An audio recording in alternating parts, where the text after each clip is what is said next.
Hey guys, so I want to go through how to complete these more complicated exponential expression problems. So the first thing you want to do is you need to make sure you know all of your exponent rules. If you do not know them, have them written down somewhere as you're practicing with the homework and the classwork assignments. All right, so when we're doing these problems, first you want to look at the numerator. That's the top of the fraction. And in the numerator, you want to identify any exponent rules that you see up there just in the numerator. So just in the numerator, I see a negative exponent. So I know that's going to be the negative exponent rule. And basically for all of these problems, know that you cannot have a negative exponent as your final answer. So I'm going to relocate this guy to the denominator, and I'm going to rewrite the numerator with everything that I did not circle. And the part I circled, I'm going to move him to the bottom so that his exponent is now positive. All right, so now I'm going to look at my denominator, and denominator is the bottom of the fraction. And at the bottom of the fraction, I see a negative exponent. I'm going to relocate him because we know that we cannot have a negative exponent in our final answer ever with these problems. And now I'm going to write everything that I did not circle. And the part I did circle, I'm going to move him to the top. So now his exponent is positive. All right, so now I'm going to do the same thing. We're going to look in the numerator. And in the numerator, I see two like bases being multiplied. So this is product property. I'm going to rewrite the numerator. And now I'm going to apply the product rule. So this will be c raised to the 6th power. And now we'll look in the denominator. I see two like bases, two a's here. I'm going to write everything else except for that part that I just circled. And now we're going to simplify that circled part. So this is now a to the 5th power down here. All right, once we get to this point, there's nothing else we can do with just the numerator and just the denominator. So now we're going to look at the entire problem. And I like to group it by things that look alike. So first I'm going to start with my constants. And the constants are these numbers right here, 4 and 6. We can simplify 4 over 6. That simplifies down to 2/3.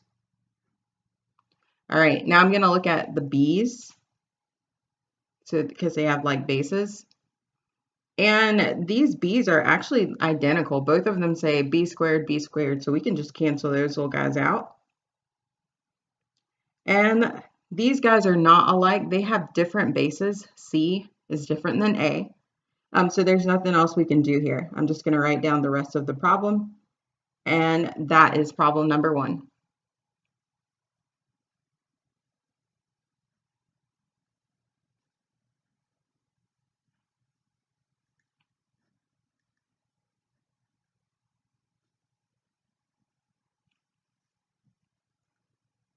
All right, we are going to approach this next problem the same exact way.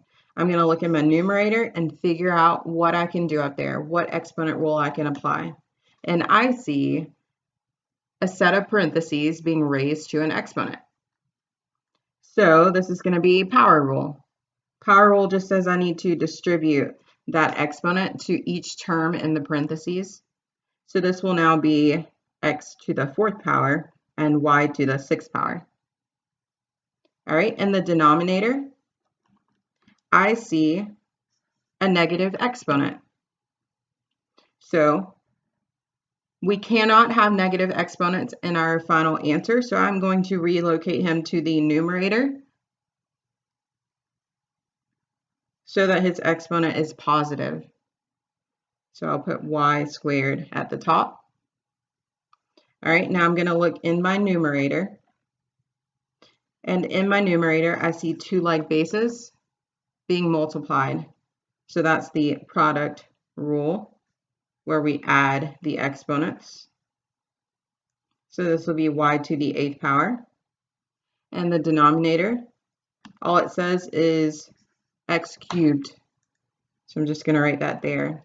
And now I'm going to look at the entire problem. So numerator and denominator together. In the numerator and in the denominator, I see x's. Remember, we like to group things by like bases or by what they have in common. All right. So whenever we're dividing like bases, the base stays the same and we subtract the exponents.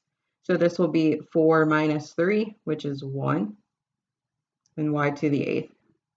Now, if you do not like writing a 1 up there, you can always change it to just x times y to the 8th, and that's the same thing. All right.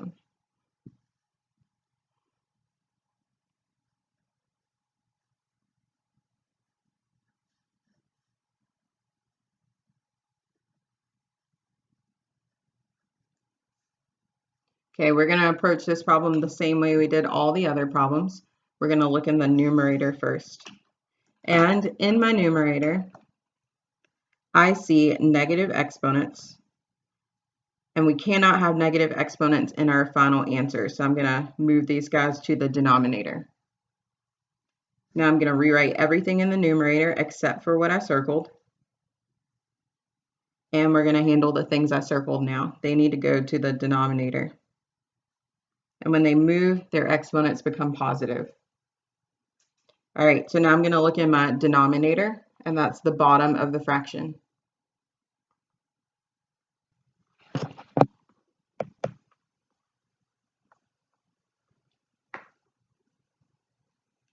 In the denominator, I see negative exponents.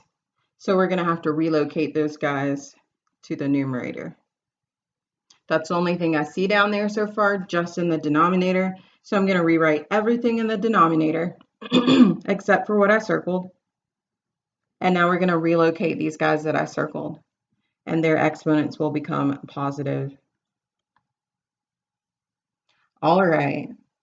Okay, so now if we look solely in the numerator and solely in the denominator, we do not have like bases on just the numerator or just the denominator. So now I'm going to look at the entire problem. And we're going to group things just like we did before. So I'll do the constants first, 3 and 15. We can simplify 3 over 15 to 1 over 5. All right, now I'm going to find other things that have like bases. So these b's here have like bases. I'm actually going to like highlight them here and here. Quotient rule tells us when we divide like bases, we subtract their exponents. So the base is going to stay the same. And now the exponent is 3 minus 2, which is 1. Now I'm going to look at the a's, and I will highlight those. And we're going to do quotient rule again. Base stays the same, and we subtract their exponents. 5 minus 4 is 1. And let's look at the c's next. Base stays the same, subtract the exponents. And last is the d's. Now these guys actually look identical, similar to our first example. So when they're identical, same base, same exponent, we can cancel those out. Anything divided by itself is just equal to 1. And here's our final answer. Now, if you're like, ew, that's disgusting, you can actually rewrite this in alphabetical order. And you do not need those 1s at the top. And these are the same thing. All right, so now we got our last problem.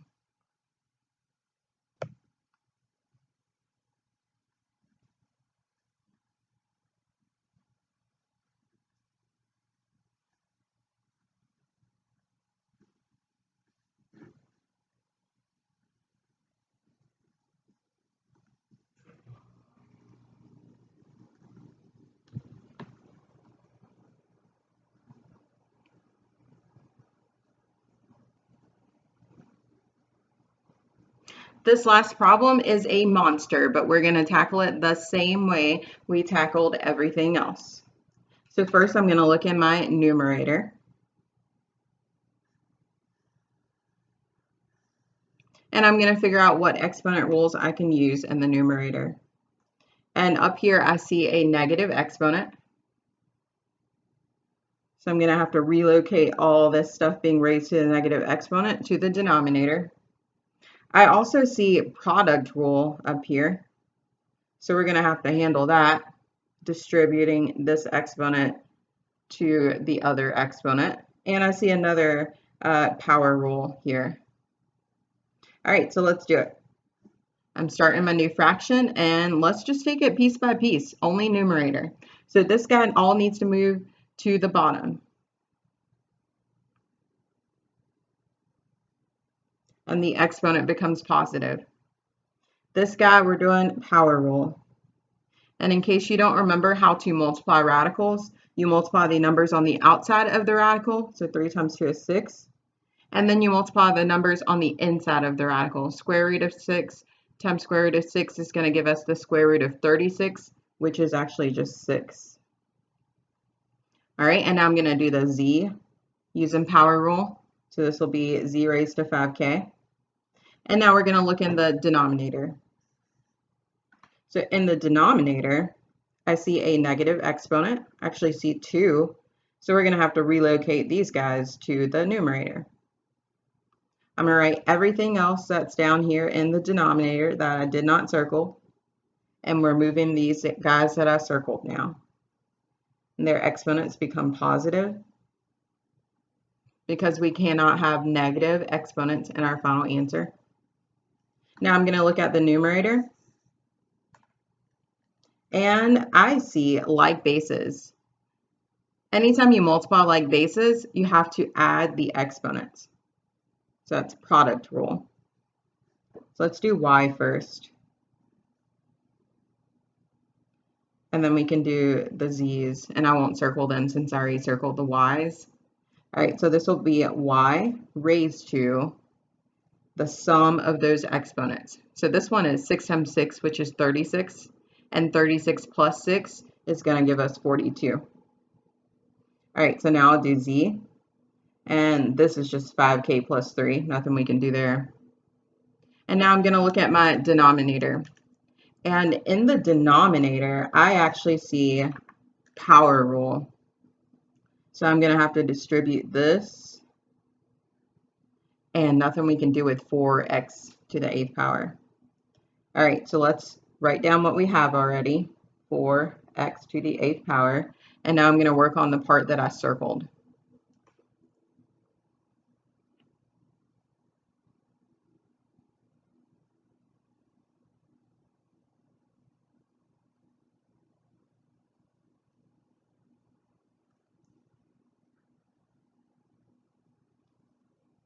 All right, nothing we can do in the numerator.